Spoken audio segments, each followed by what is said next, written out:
আল্লাহর কসম করে বলি, যে সমস্ত নারীরা স্বামীকে অভিশাপ দিবে ইয়াউমুল কিয়ামতের ময়দানে বিনা হিসাবে তারা জাহান্নামে প্রবেশ করবে। জোরে বলেন আল্লাহু আকবার। আমার মারা যারা মাইকের আওয়াজ শোনেন, শুনে নেন, যত আপনার নামাজ, আপনার রোজা, আপনার হজ সব কিছু বরবাদ হয়ে যাবে যারা স্বামীকে লানত করবেন, স্বামীকে যারা অভিশাপ করবেন, স্বামীর বিরুদ্ধে অভিযোগ করবেন, স্বামীর প্রশংসা করবেন। আল্লাহর দরবারে আপনি নেকি পাবেন, আল্লাহর দরবারে নফল বন্দেগি পাবেন।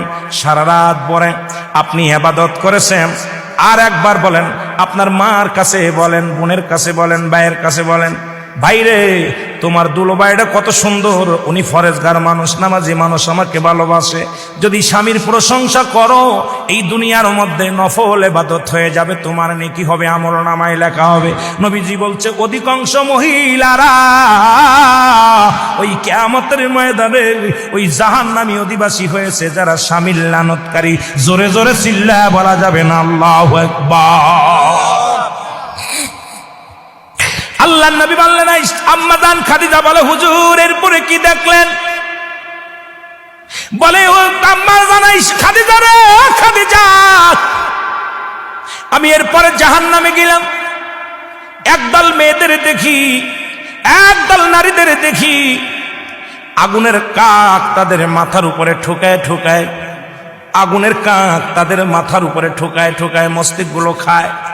এক একটা ঠোক মারে, মস্তিষ্কগুলো গলে গলে পড়ে যায়, এক একটা ঠোকা মারে, মস্তিষ্কগুলো গলে গলে পড়ে যায়। আমার নবী বললেন, বলার পর খাদিজা বলে, হুজুর হালাতটা কি? বলছে এই সমস্ত মেয়েরা যাদের চুলগুলো বেগানা পুরুষে দেখছে। এখন এই ওয়াজ যদি মিরাজের ওয়াজে গেলে, শরীয়তের ওয়াজ, পর্দার ওয়াজ, হাকিকতের ওয়াজ, নামাজের ওয়াজ, নামাজও মিরাজ থেকে আসা পর হলো, পর্দার বিধানও কঠিন হলো, নামাজ বাজার মিরাজ থেকে আসা পর।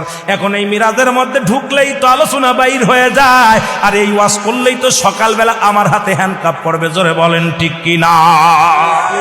আমি মা বোনদের বলি, মা গো তোমার মাথার উপরে উন্নাগুলো রাখো,